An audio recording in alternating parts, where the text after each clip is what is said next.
this is Saffy. So she's been standing here now. We've, put the harness on. We've just unhooked her from the wall. You can see I've got no reins on her at all. She's just standing there. She's got a rubber bit in her mouth. But this is quite an interesting horse really to do, or cob to do, because she's an older one. She's 14, not been driven before, so it's a whole new thing, and you have to approach that in a different way.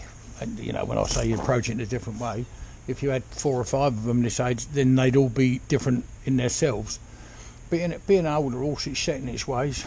A little bit, nothing bad, but a little bit. She wouldn't come out the yard the other day. She's been in again about the 5th time she's been in now, and we had a little argument that she wasn't going to come out the yard. No, I'm not doing that. I said, go down the road. She want to turn around and come home. She's perfectly happy. She's kept her weight well. She's eating well.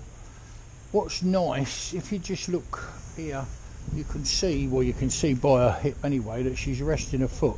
Yeah, there's my old dog Gru, just out investigating, or one of my big dogs. So she's just resting her foot behind. Well, any horse that stands on 3 legs is not uptight. Obviously, it stands on 4, ready to take flight. What a horse is it'll flight and fight is the 2 things they've got. They will fight you if they got to eye, kick, bite, rear up, or fire both barrels backwards at you. So she's a little bit stubborn, a little bit willful.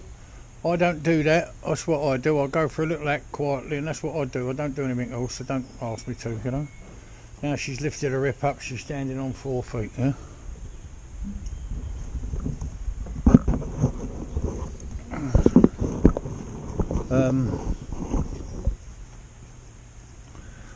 So Johnny's just going up there now. He's just going to check this girth. The trouble is we've got these shafts on here. John's come and give me a hand, which is very kind of him, while Ree's away with a broken collarbone riding a bike.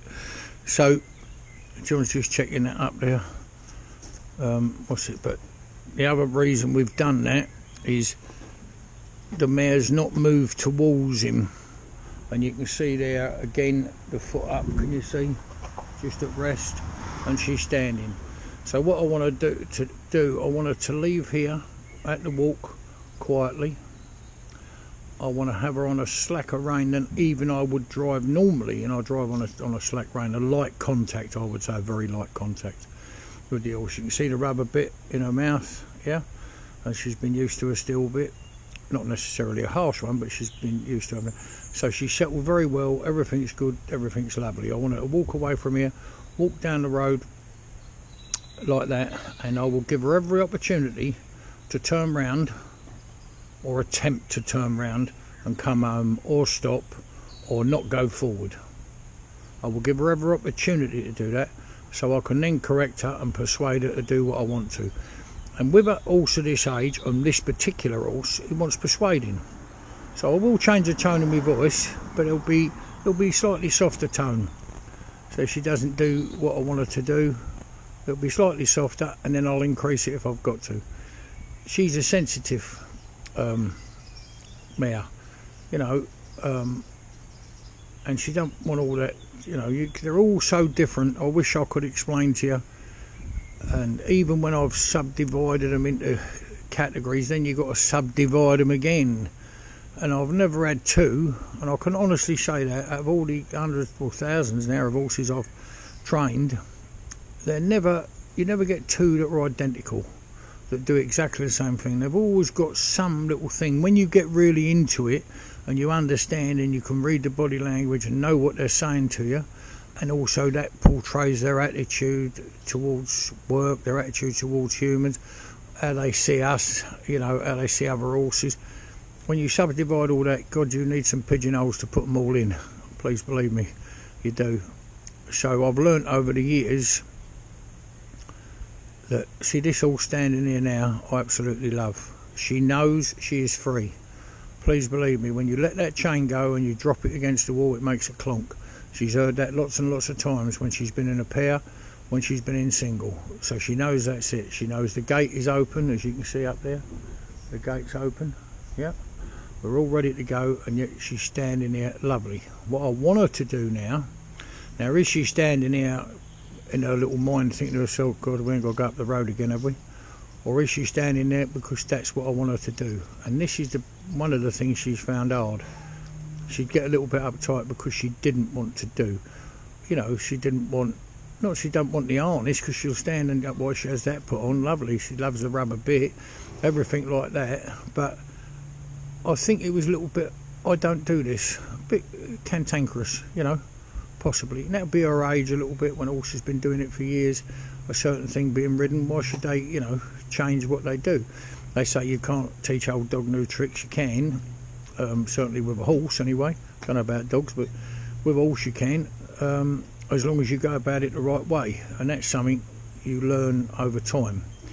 We're bringing out a new series of DVDs, we're just working on them now, where we take these small sections and go into far more detail, so that I'm not saying that they're not a DVD to how to break your horse.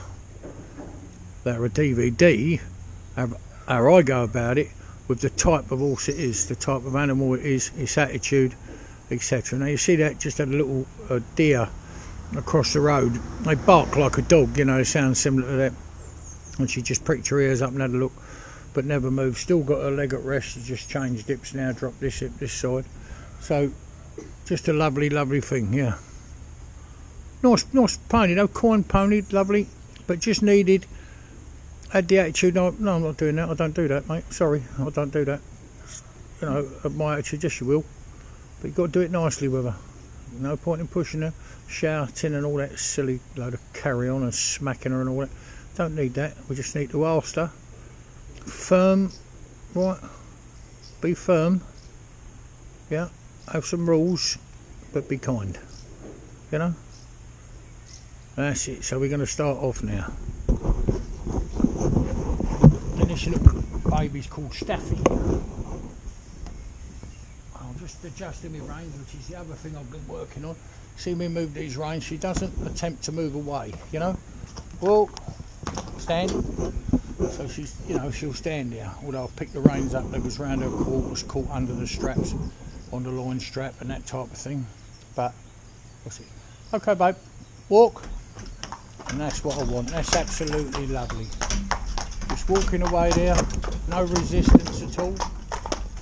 And obviously as we come out this gate, I've got to check her a little bit, just to make sure, but there's nothing coming. It's only bikes we worry about these days. A lot of people, more and more people are riding bikes, you know, these racing bike type things.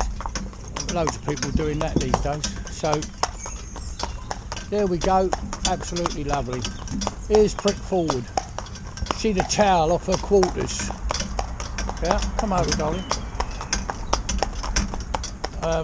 And the lady said to me, you know, it was a riding, you've been ridden obviously, and she said to me, it's lovely, she go out in the traffic, she don't mind. What they've got to understand is, what you got to understand is that when a horse has been in an open bridle, when you put it into a blinkered bridle, if you look at your charts, any of these horse books will show you the line of sight of a horse when it's standing square, i.e. its spine is straight from the tip of its tail, you know, to the top of its head. Well, we take 80% of their vision away. Now that's a massive amount. So when you do that, that is a massive thing for them to cope with. A lot of people think, well, she's lovely, you can ride her, you can take her up the road, go in the heavy traffic, she don't mind. She can no longer see what's coming up behind her.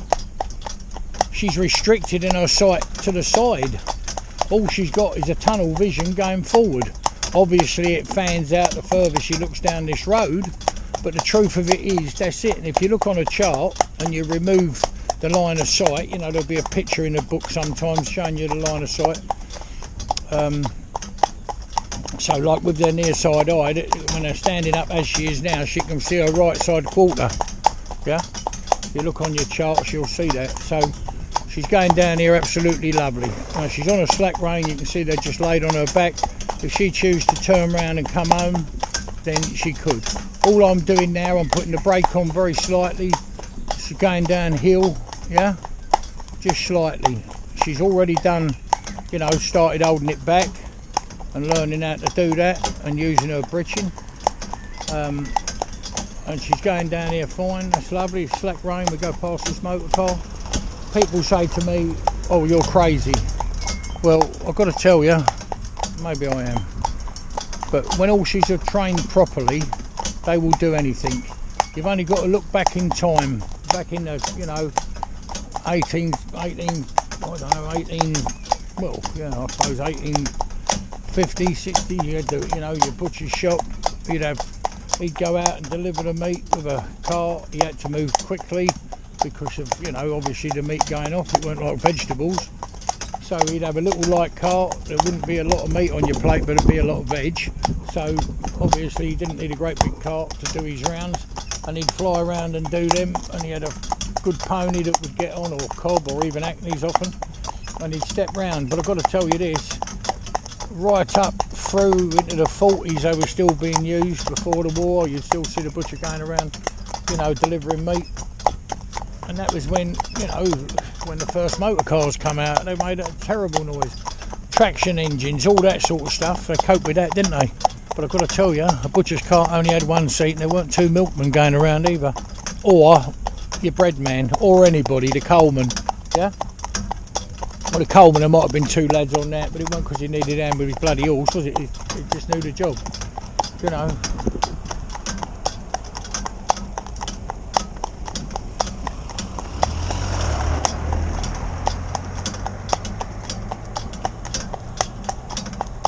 So, nice little mare she's got. So what I'm saying is, there's the reins on her back. I'm not even driving her. She won't speed up. She'll keep walking. She'll keep on her side of the road. She'll do the job lovely. Yeah. Steady. There's a little baby. What I'm going to start teaching her in a minute is, when I say steady, I want her to come back. You know, when we trotting, I want her to come back to a walk. And then when I want to say walk, and she'll stand off the voice. That's going to be harder with her than doing it with. I'm only bringing her over a bit, so I'll still drop the reins down there, as you can see.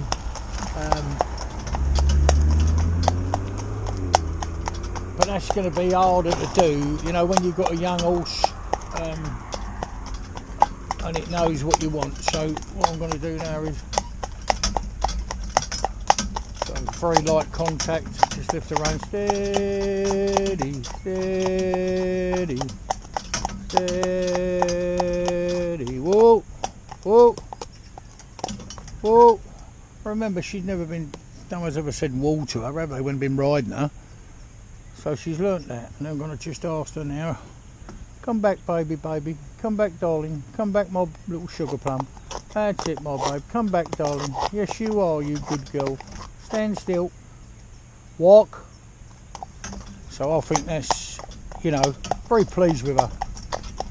Been a lot of work, she has, and what we've done with her more often than not is give her very, very short lessons. She was quite fat when she come, quite heavy, a bit too heavy for her little legs, you know what I mean? Well, not little legs, but a bit too heavy for her legs. So she's still nice and round and tight, but she's breaking her quarters. If you look, you can see the muscles dividing as she moves. Before, she was just one solid lump. So she's, that's it, lovely. So what I'm going to do now here as well is get her to hold this on the hill. So, whoa, baby, whoa, whoa, stand. So you can see the Tracy swinging. She's taking all the weight divided between her pad, i.e. the tugs, and the britching. If you look at the britching, it's just sitting into her a bit. And if you look at the shafts, they're set forward a bit. Now, even here, under these circumstances, because now we're going downhill, I've just got a car coming up behind me. I'm just going to let that go, otherwise you won't hear me. So there's the car coming past now, no trouble. Now we're facing downhill, so she's got this cart. There's two of us on board, and I'm no lightweight, nor is John. And I'm just going to ask her now, baby, darling, see her ears, come back and listen. Sugar, Steph, come back, babe. I see her back it up. You see that? And if you notice there, the other thing she's learned, this time she wasn't on the flat backing it up, she's backing it uphill. Did you notice her just dipped down? Just dipped her back down. Sat in the bridging a bit more to get more purchase to push it back. So these little fine details, anyone can break horse and put it in the shafts. And please don't think I'm touting for business. We've got, you know, more work than we can cope with. But the point is putting it in the shafts and driving it up the road is, you know, or up a lane or whatever. It's simple. Then they know what to do. There's no trouble whatsoever. What's hard to do is to do these refinements. I suppose why we have such a waiting list is this, you know, us doing this type of thing. So there she's standing, 14-year-old horse, only ever been ridden, yeah, and there she's standing there. Look at the beautiful head carriage on her. She's on a rubber bit. Am I holding her? Am I hurting her? Am I pulling her back with side reins? No, I'm not. John will just get off now and show you a side view of her. So I'm just holding her reins in the right place now, you know, to get her head carriage right. So I'm not putting any pressure, right? I'll prove to you I'm not putting any pressure. I'll just use them two fingers, you know, thumb and forefinger on the reins, yeah? And when she's got a few round her ears, you can see she's got a few midges, but she's quite heavy hair growth inside her ear, which is a good thing because it stops them tormenting as much as one with less hair growth. I mean, what we do, we clip their ears out because it always acts like a radiator with her horse. The veins that go over there help to cool the blood. That's what we do personally. But there's a good girl. And she's down there like that, lovely. Now she's more advanced, so now when this car comes, a lot of the other ones, well, all of them, she done it as well. She thought, well, we're only stopped here for this car. When this car's gone, I'm going to move forward. You know, that's the reason we're stopped here, because of that. Now, that's what I want there. So you see the top of her bridle, yeah, the pole piece on her bridle. I want to keep enough, that's it, so it disappears, yeah? So there it is again. So I'll keep enough pressure so it disappears like that, yeah? So now I'm going to ask her to give us a little trot. Trot, babe, trot.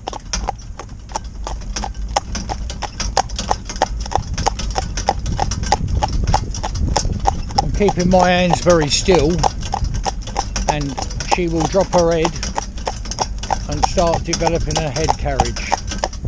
I am not saying that she didn't have a head carriage when ridden, but with the blinkers on, different bit, in a vehicle at 14 years old, takes them a little bit of time to accept, well, perhaps not accept, but takes them a little bit of time to relax totally into the job, and she will do, there's no question of doubt about that, she will do. She'll have a nice head carriage at the trot, as well as she is when you just went standing there. When John just took them pictures of her standing there, you know, a side view of her, you can see all the soap in her mouth, you know, what we call soap. I heard someone make a remark, the only reason they make, I've never heard anything so stupid in all my life, the only reason they make saliva in their mouth is because they can't swallow. Well, let me tell you, the only reason they get saliva in their mouth on a rubber bit and a soft contact is the fact that they cannot swallow without moving their tongue. They can't make saliva without moving their tongue. So, you know, that's just the way it is. So she'll have like a washing machine, you know, her mouth will look like it's overflowing. But she's a lovely mare now. She's into the job. She's happy, contented. She was always good in traffic. There's a little thing there, see? Looked at that old sign, had another look. The other thing is, you've got to remember, these have got better hearing than we ever have. Their sight is very good, yeah? And their sense of smell, obviously.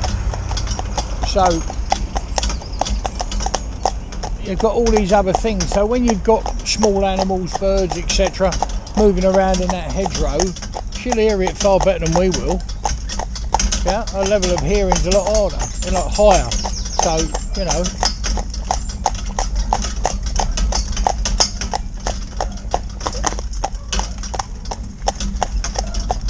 So that's the dog barking up there, up the gamekeeper's cottage.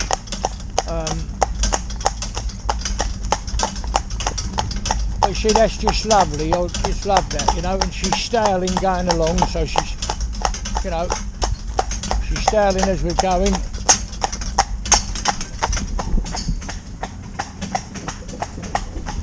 Which is lovely.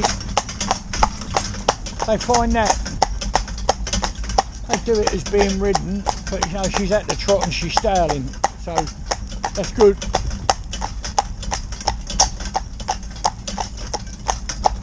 You know, like they'll hold it a bit, you know, till you slub up, and or they'll hold their tail down to it and make a mess of themselves behind when they're in the harness. But she's gone past that stage now, and she's not bothered at all, so that's really good.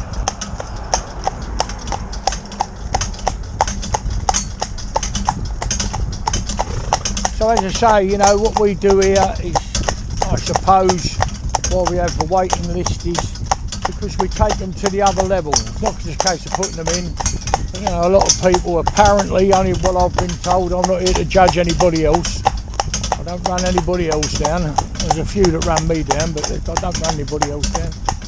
But they say, well, your horse now, it's, you know, now you need to, you know, we've got it between the shoulders, it's going up the road. That is not braking or training or gentling or whatever you want to call it, a horse.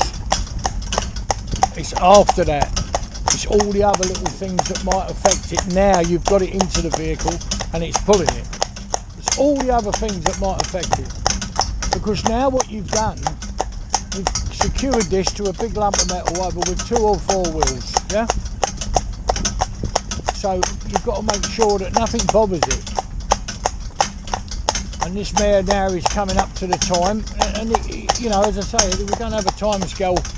We have to try and work to a time scale of having the horses done in a certain amount of weeks, but we don't have a time scale where, come on baby, we do this week, that the next week. That's just total nonsense.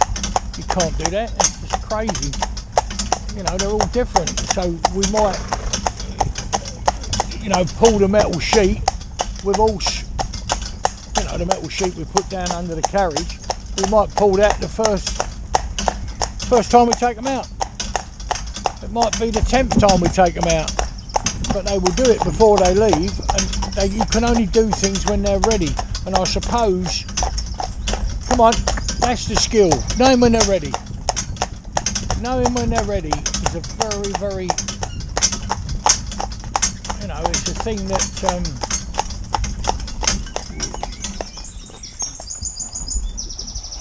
go on, let me go. Right.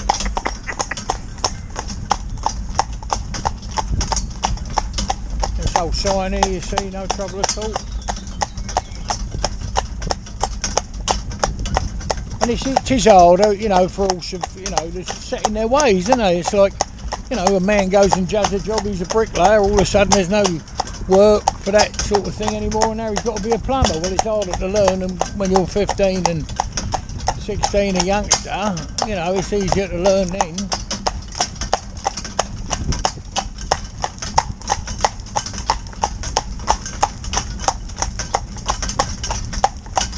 But a nice mare, nicely made mare, you know, and a very good work ethic, you know.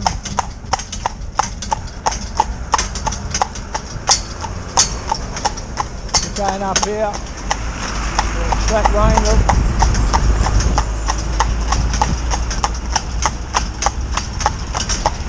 So you see me drop the reins there, loose on her, the lorry overtakes, and the reason I've done that is horse box.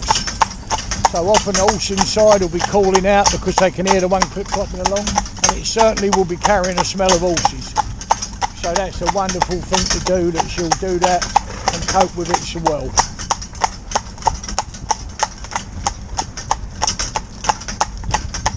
But a nice mare, you know. She's there's no bad horses. It's only what people do to them that make them bad. There's no horse that's born, you know, wicked or cruel or spiteful. Some of them New Forest ponies will be that way, and the reason for that is the fact that you've got tourists all around them all the time. You know, they're born in the spring, the tourists are there all summer, and they won't listen, and they insist on feeding them and pulling them about and trying to touch them. And obviously, you know, mothers taught them that don't tolerate that, so they'll kick back and such like things, you know. But as far as that, walk up, baby, walk up, darling, walk up. So as far as that goes, come on, babe. Oh, sorry, I've got to concentrate on what I'm doing here.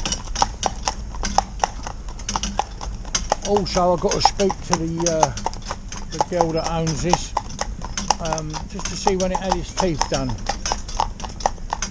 Because this here, this what she's doing at the moment, that can be all sorts of things, it can be. But it might be that she knows that her forelock going round her ears, she might not like that. Now that's easily remedied. You can sort that one out and you know, soon disregard that quite simply, because all you've got to do is tie it up at the front, you know, just a little bit of ribbon around it or whatever, and tie it up so it's not irritating around her ears, yeah? So it can be that. The other thing it can be is maybe a little wants the vet just to have a look at her teeth, but I'll check with the lady when they were last done. I'm not a great fan, and I don't mean to be rude to anybody, I'm not, you know, condemning anybody, but I'm not a great fan of dentists. I'd sooner have the vet out. It costs the same money to have, really, but the vet's got, obviously a vet has got far more experience, and I would sooner, we only ever have the vet out to, you know, to do their mouths, to check them if I'm not happy. What we try and do, like in a case like this mare's doing what she's obviously not distressed, but it could be so many other things that it doesn't have to be in her mouth. In actual fact, you would think it was probably not in her mouth, you know. It's probably just that hair around her ears, she can't stand it, you know. And what it does, the old bridle holds it back a bit, you know, the bride band and like that. But we do that, and then what we'll do next time we take her out, or even in a minute, we'll move it, you know, move it away from her ears tight and see how she is then. But it's only intermittent, especially if there's a little breeze blowing back. Seems to be, it just tickles her ears. And if you say, well, surely she wouldn't feel it, well, she'd feel a fly on her. If a fly's on her, she, you know, just sitting on her quarters, she'd shake her skin to get rid of it, wouldn't she? So she must be able to feel it. And I mean, that's quite incredible when you think they've got great big thick coat, you know, leather, basically, or skin if you like. You know, it's a big heavy skin they've got, yet they can feel it through there. It's quite remarkable, really. And there are a few midges about today. As I say, she's quite woolly in her ears, which is good, because that stops them coming. What we do, we normally clip their ears out. You know, clip the inside out, and then we just cream them. You'll see sometimes on the film, the inside of their ears all look yellow. All right, come on you go. The inside of their ears all look yellow, you know, but that's just the fly cream we use. Very good stuff. You can water it down, make it a bit thinner, and sometimes we make it thinner and just spray it down their mouth as well. But it's easy to eliminate them two things, isn't it, when we put a bit of cream on? And we don't even have to put it on your horse, just put it round your bridle, you know. Just wipe it on the bridle, it does the same thing. But you can see there, I don't know if you can on this camera, but she's definitely got some midges round her. So she could have had one or two in her ear that were just annoying her. And normally in that case they would shake their head vigorously. Often horses won't do that when they're, until they get really used to the blinkers, you know, and that type of bridle on their head, they won't do it. When they're really, you know, when they're used to it, and you know, they're fully confident, she's well on the way to being there, they'll shake their head, you know, from side to side instead of up and down. I honestly, I only think the reason they don't shake it from side to side is because they're looking at a blinker. So, whereas they can look forward and shake their head up and down. So I think that's what they probably do. So I'm only going for a short trip today. We're just going for a little walk, little trot. We'll trot her home and get her, you know, as you know, nice and warm her up. In other words, get us to start to sweat. Because when we go back, she'll have the pressure washer on her, nice warm water because it's a bit of a cold day. Also in the pressure wash, hot water washer we have. They're very expensive, a lot of money, couple of £3 to buy one, but they're the best thing in the world for horse, in my opinion. Because what we put in there, you can put an additive. There's a little container, well, a big container, 5-gallon one in our case, and you can put in there. So we have a antiseptic, you know, antibacterial wash in there. It's quite complicated because I don't really understand it. You know, reorders, all that sort of stuff. So we can put that in there, and then you can put the flow of it coming into the machine, so that you can put. So with any, when you put horse in harness, you start putting them in a saddle and everything else. Come on, baby. You can get little sores quite easily. Now, it's not because you don't care or you know, not looking after them. It's just that it can happen on a short trip like this.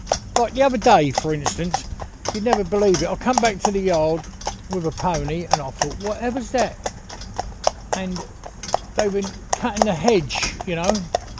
And we went past this hedge cutter. It was in the field cutting, and a little bit of stick come down. Obviously flicked over the thing, landed on her and got caught in her collar. Well, you'd never believe it. I mean, it's like 1,000,000 to 1. She never done anything. She never retaliated. She never done anything. Never gave me any indication at all that she weren't comfortable. No indication whatsoever. Walk. So no indication at all that she wasn't comfortable. Nothing whatsoever. So we come home. When I took it off, she'd rubbed herself right on, you know, on her shoulder. Right on the front, just above the point of the shoulder. Yeah, she'd rub. Trot! Good girl. And she's going up there on a slack rein. Can you see? Is she running away? Is she doing anything? Done what I've asked her to do. So you see me do young ones, 3-year-old that are soppy and don't seem to have learnt anything at all. Thank you. God bless you.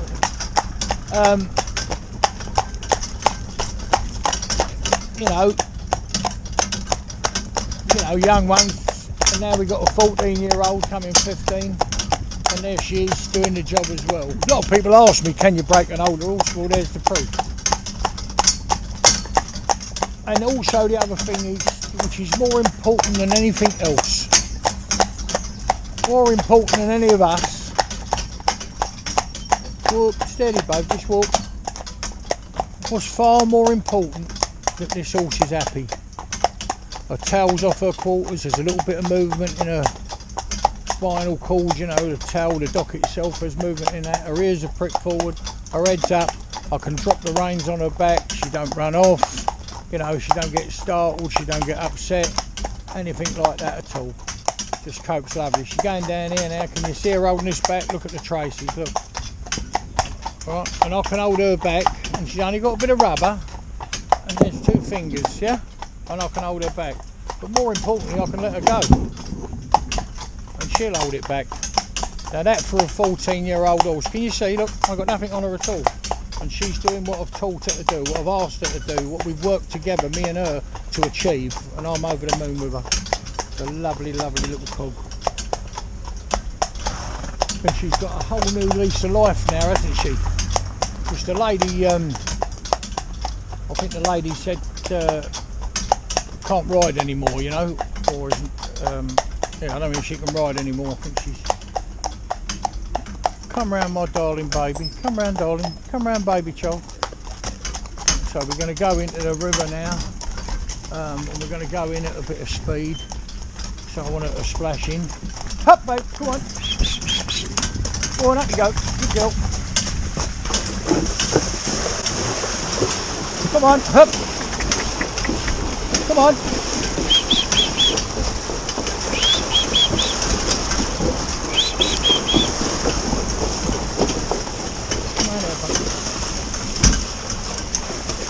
Come on. Let's see what she's done there. Look, I'll tell you what that is. These are young trout in here. And she's just seen one, look. And she wants to know where it is. Come on. Go on, in you go. Whoa, baby. Whoa, stand still. Have a drink. Very good girl. Stand still. Whoa. Stand, baby. So here's a nice thing here. We've got a twig pulling on her mane, yeah? I could break them off, them branches, but I never do because it's so nice. Also, if you look at the pressure of water on her legs now at this moment, can you see them bending that traces right over? Tremendous amount of pressure. If you stood there in this water, you would feel the pressure on your legs. And this is lovely, lovely, lovely for her. The fact she'll stand there for me without a fight or an argument. Little bit, come on Dad, let's get out of here. But I've asked her to stand and she's done it. Also the other thing, she saw that little trout. Makes me laugh when I do that. So the little trout darts about, you know, just below the surface where it's very shallow over there.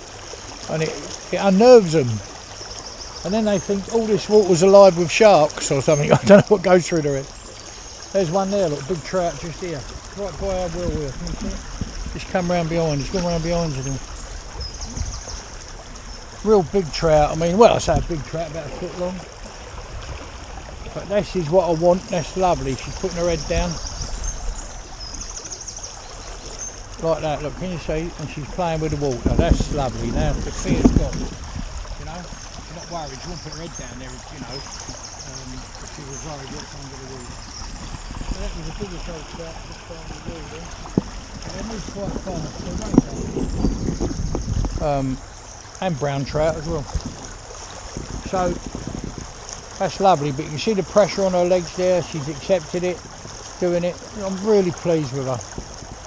You know, and it makes you feel good because she's 14, the lady couldn't ride her anymore, and now, you know, she's going to get a cart and harness and away she go and have some fun, won't she? And the horse is enjoying it, that's the most important thing to me. I always say, safe, confident and happy. And the most important one is happy. Because one sure thing, that horse never asked to have that harness on, tie it to a cart, take it up the road. You know, why would they want to do it? So our job is to make it as enjoyable as possible so they're happy and they're entitled to be happy. And now the most important thing, what we ask them to do is diabolical really, in all sorts of disciplines. And they do it for us. And as long as you're kind with them, firm, got to be firm, like you can't, they've got to do as they're told, like children. But as long as you're kind with them, and they can be like this, safe, confident and happy. That's lovely, that's what it's all about. We'll have a nice sandwich when I get back. I've got some wholemeal bread and some cheese and salad. That's what I'm going to have for my lunch. Because we've done a lot this morning. We've got a lot of horses done early. John's over. And that's what we're going to have. A nice cup of tea. And then we've only got another 4 to do and we're done. We won't get done much for about 5:30, but we've been up since 5 and on the job. Okay, God bless, hope you enjoyed that.